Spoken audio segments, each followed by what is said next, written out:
기도하겠습니다. 하나님, 우리에게 듣는 귀를 허락하여 주시고 전하는 이와 모든 듣는 이들이 하나님의 말씀 앞에 겸손케 하여 주시옵소서. 우리에게 은혜의 말씀 허락하실 주님을 기대하며 사모합니다.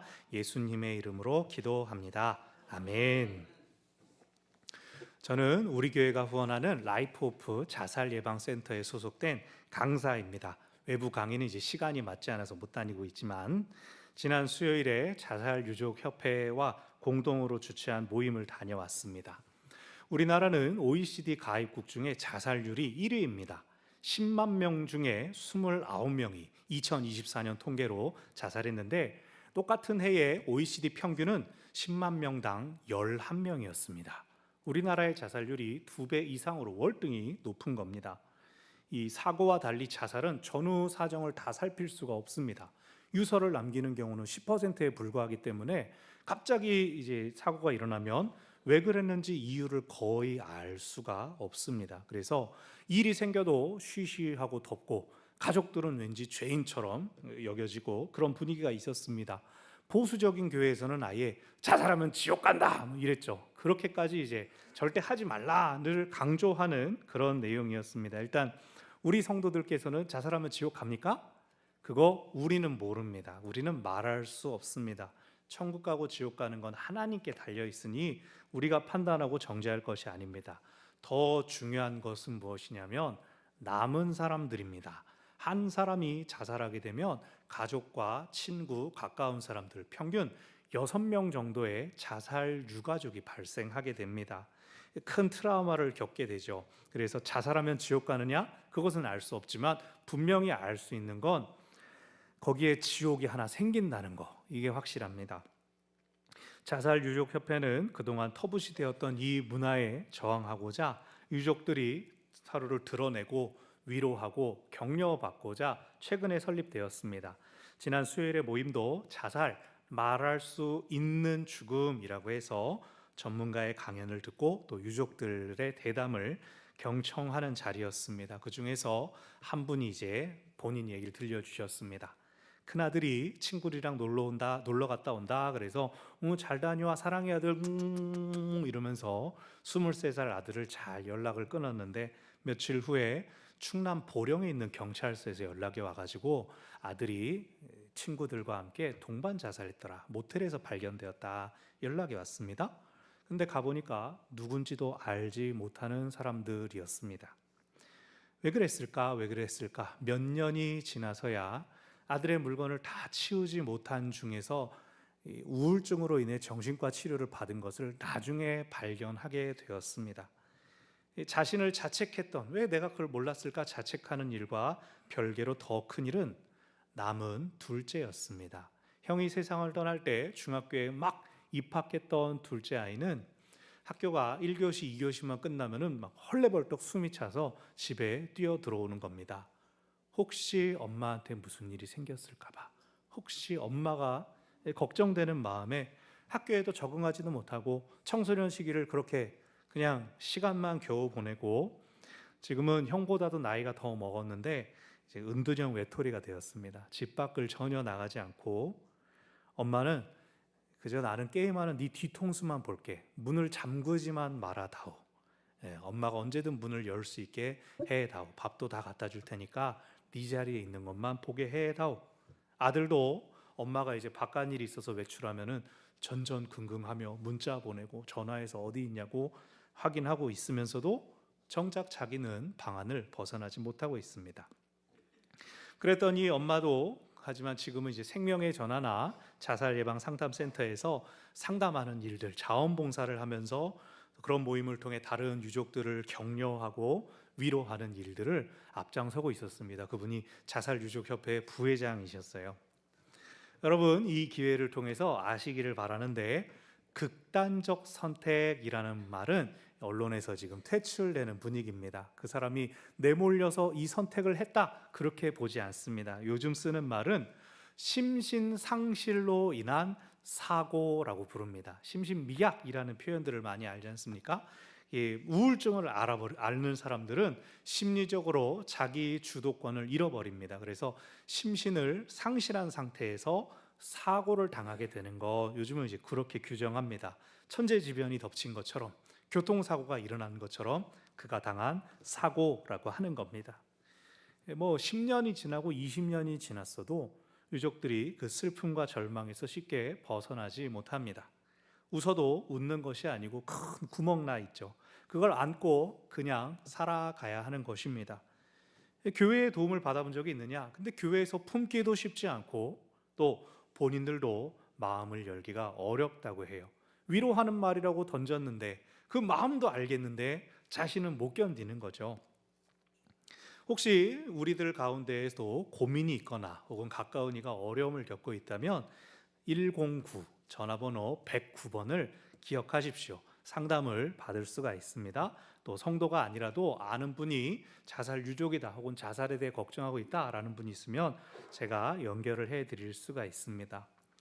여러분, 우리가 이 땅을 살아가면서 이토록 우리의 기쁨을 갑자기 빼앗기는 일들이 얼마든지 일어날 수 있습니다.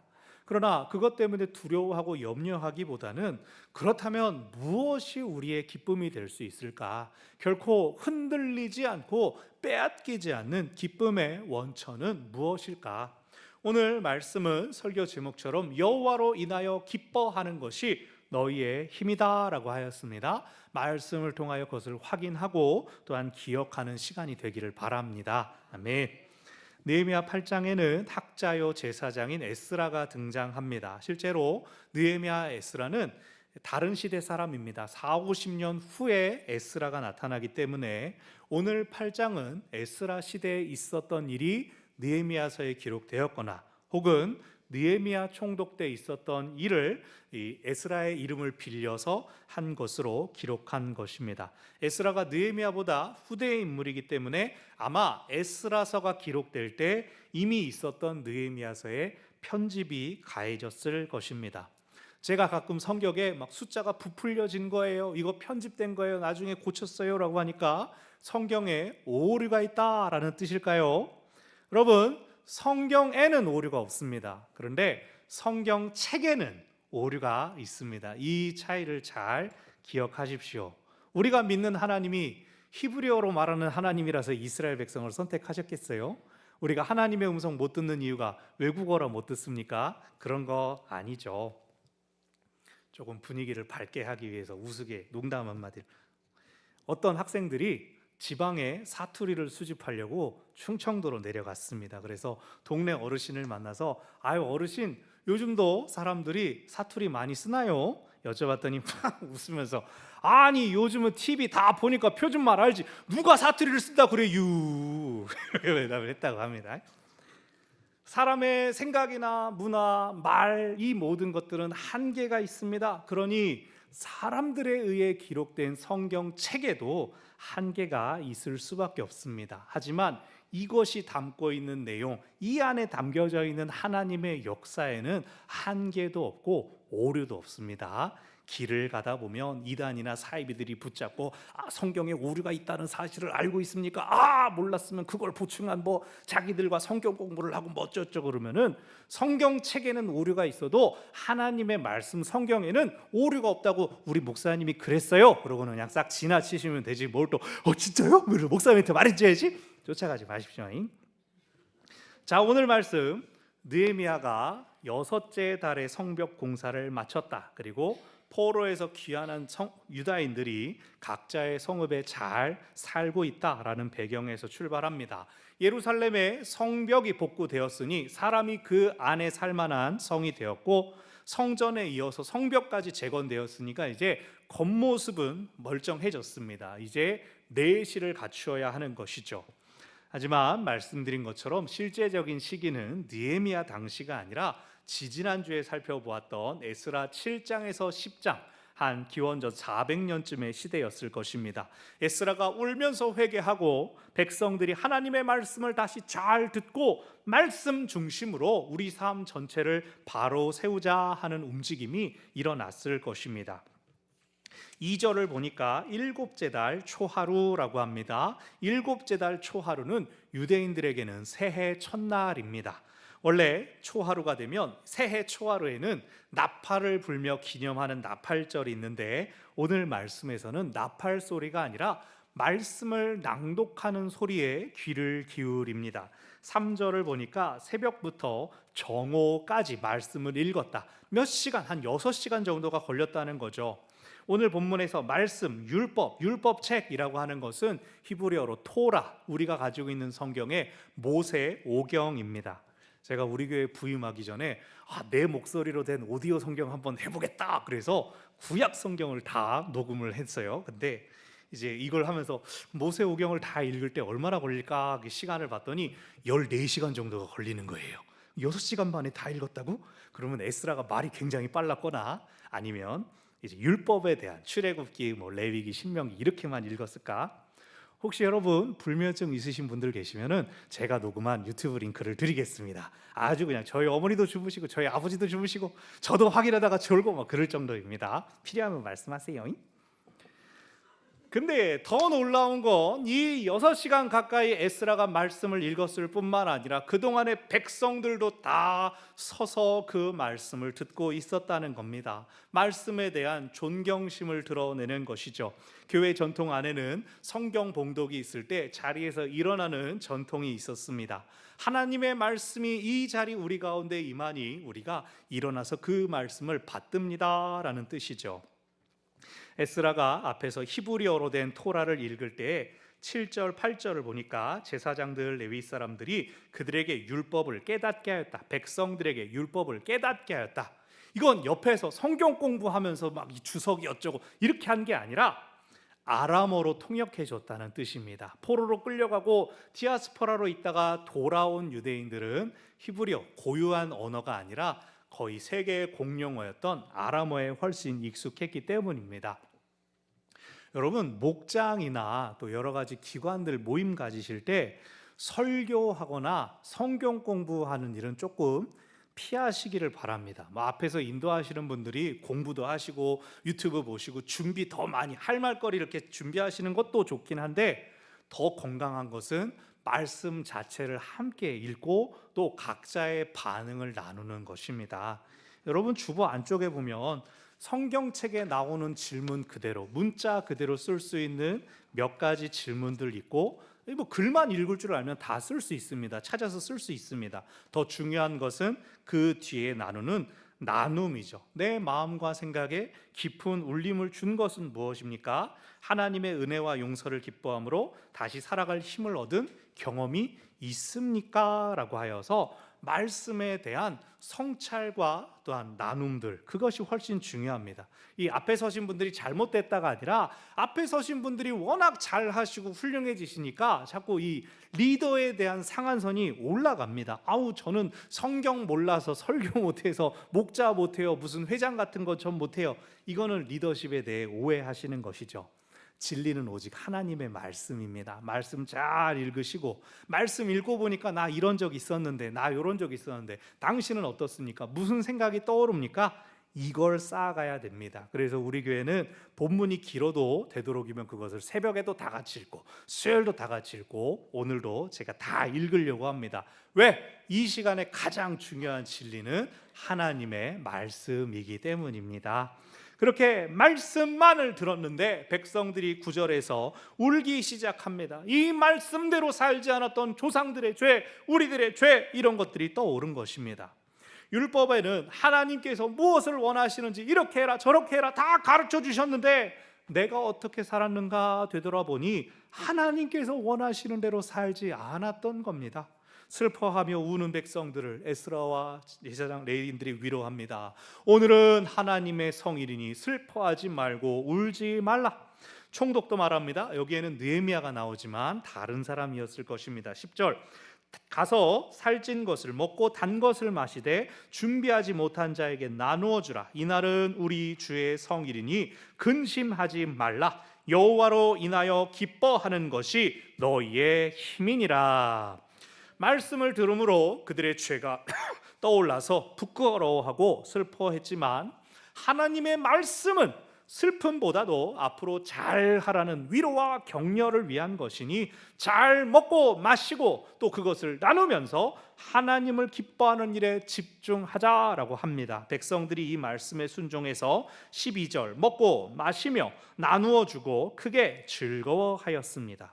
그리고 13절 이튿날 족장들, 제사장들과 레위인들, 즉 리더들이 율법의 말씀을 더 알기를 원합니다. 관심은 어떻게 하면 하나님께서 기뻐하실까였습니다.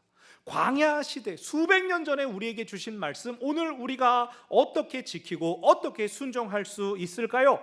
그랬을 때 시기가 일곱째 달이라고 했습니다. 일곱째 달에는 초막절 절기가 있었습니다. 초막절은 광야를 지나는 동안 하나님께서 돌보아 주시고 지켜주고 인도해 주신 것을 감사하며 기억하며 그 초막 지었던 시절을 지나 마침내 정착하여 풍성한 결실을 거두게 하신 것을 감사하는 절기입니다. 이 초막절을 율법에서 가르친 그대로 지키면서 하나님의 구원의 은혜를 다시 상기합시다라고 합니다.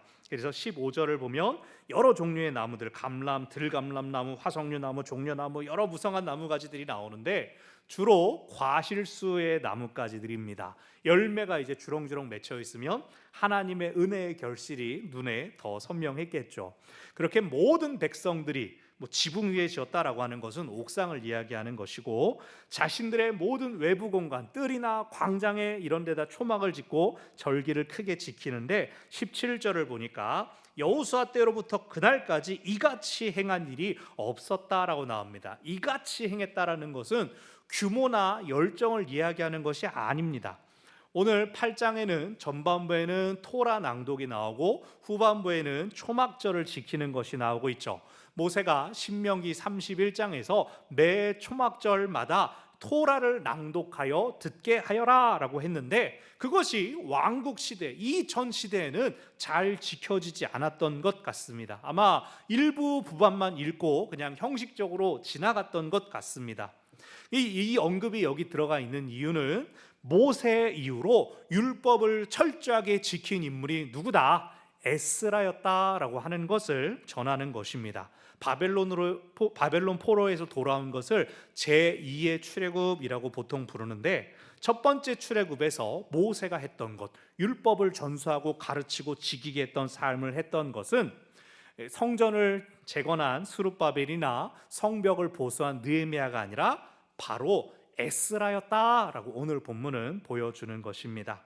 그리고 마지막 18절에서 초막절을 지키는 7일 동안 풍성한 추수와 결실로 기뻐하는 것이 아니라 율법이 낭독되고 듣고 깨달음으로 인한 기쁨이 그들 가운데 충만합니다. 이렇게 함으로써 비로소 진정한 제2의 출애굽이자 포로지에서의 귀환이 완료된 것입니다.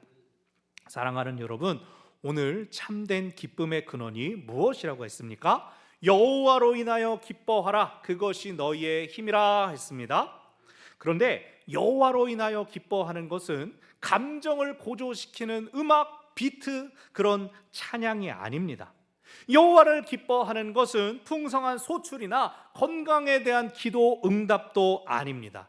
여호와를 기뻐하는 것은 하나님의 말씀에 귀를 기울이는 것입니다. 말씀에 비추어 자신을 돌아보고 반성하고 격려를 받는 것입니다. 그러므로 여호와로 인하여 기뻐하기 위해 세 가지를 기억하시기를 바랍니다. 첫째, 말씀을 가까이 하시기를 바랍니다. 늘 말씀 곁에 머무시기를 바랍니다. 억지로 시간을 내서 말씀을 읽어야 합니다. 생명의 말씀을 찾고 내 삶의 일부분으로 만들어야 합니다. 너무나 바빠서 책 볼 수가 없는데요, 성경이 무거운데요, 어려운데요. 최근 연구에 의하면 오디오북도 독서 효과가 상당히 있다라고 합니다. 귀로 사람들이 들은 정보를 가지고 이미지를 그려내는 것이 독서할 때와 비슷한, 물론 눈으로 보는 것만은 못하지만 효과가 있다는 거죠. 저도 성경을 녹음해 봤지만, 녹음해 보고 내가 녹음한 성경 올리면 검색해서 나오나 했는데 안 나와요. 얼마나 요즘 좋은 성경 녹음된 게 얼마나 많은지. 또 기가 막힌 거예요. 배경음악 있는 버전 없는 버전, 큰아들이 읽어주고 아나운서가 읽어주고 남자 여자 어쩌고 좋은 성경이 너무나 많이 있습니다. 또 어플리케이션 같은 거, 갓피플 같은 데 보면은 매일의 분량을 정해줘서 뭐 음악도 나오고 뭐 효과음도 나오고, 드라마 성경이라고 그 어플은 이제 유명 성우들이 참여한 여러 가지 좋은 게 많이 있습니다. 목사님들 설교를 많이 듣는 거, 저는 성경은 너무 어려워서 대신 설교를 많이 들어요. 뭐 그것도 훌륭하지는 하지만 정말로 말씀을 가까이 하려면 성경을 채우십시오. 하나님의 말씀을 잘 아는 것이 훨씬 중요합니다. 말씀을 가까이 할 때 하나님의 음성을 들을 수가 있습니다. 그래서 이 하나님의 말씀이 주일에만, 교회에서만이 아니라 우리 온 삶에 충만하시기를 바랍니다. 아멘. 하나님의 여호와로 인하여 기뻐하기 위하여, 두 번째, 함께 채우고 나누시기를 바랍니다. 오늘 유다인들은 말씀 앞에서 처음엔 울었습니다. 하지만 그 다음 말씀, 먹고 마셔라, 나누어라, 즐거워하라 라는 말씀에 순종합니다. 말씀의 목적은 우리로 하여금 하나님의 은혜와 기쁨으로 채워지게 하는 것입니다.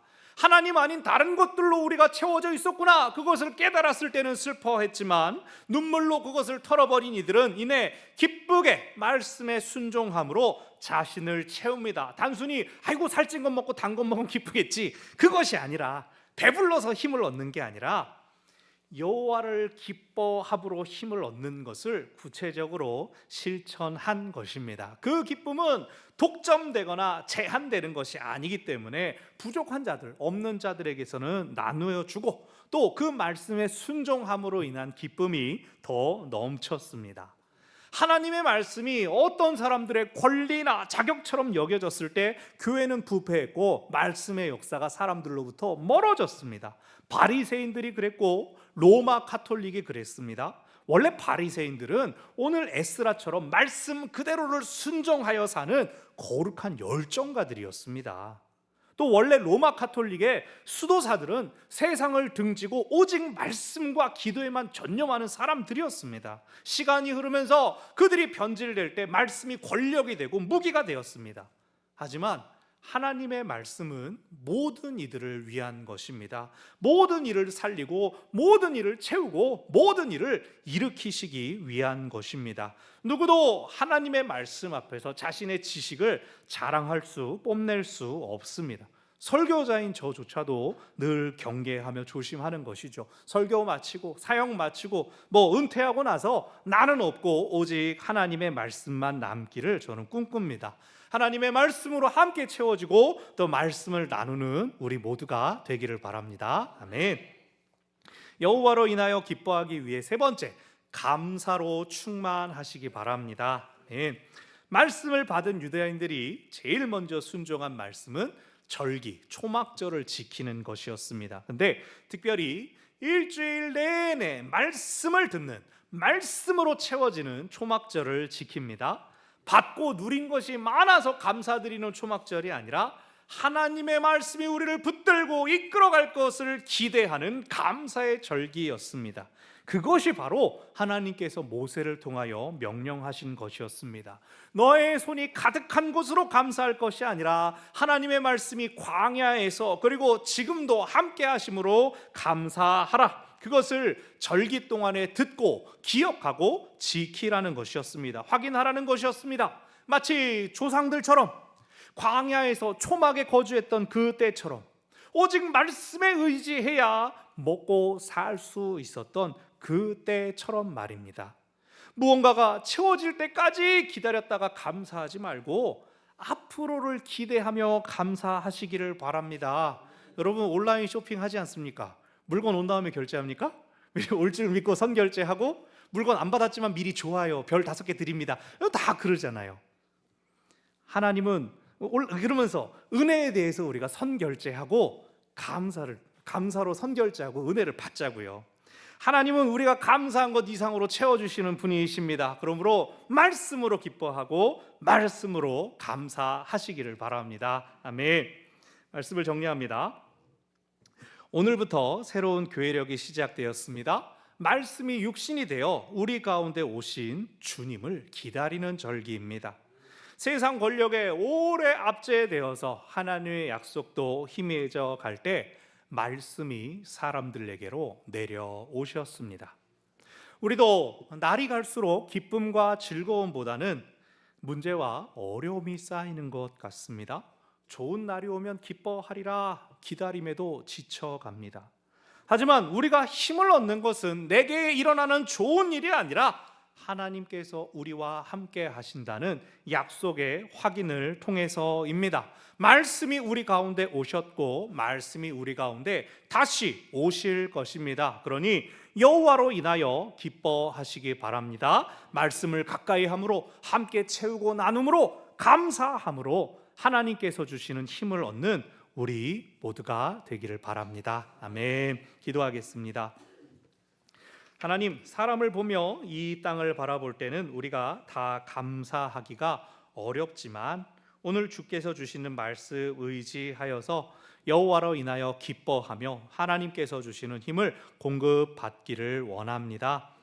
참으로 말씀을 가까이 하는 저희들 되게 하여 주시옵소서. 서로를 채워주고 나누어주며 보듬는 서로가 되게 하여 주시옵소서. 은혜 주실 것을 믿고 먼저 감사하는 우리가 되게 하여 주시옵소서. 그 가운데에 참으로 하나님이 주시는 기쁨, 우리의 힘이 채워지는 은혜를 허락하여 주시옵소서. 예수님의 이름으로 기도합니다.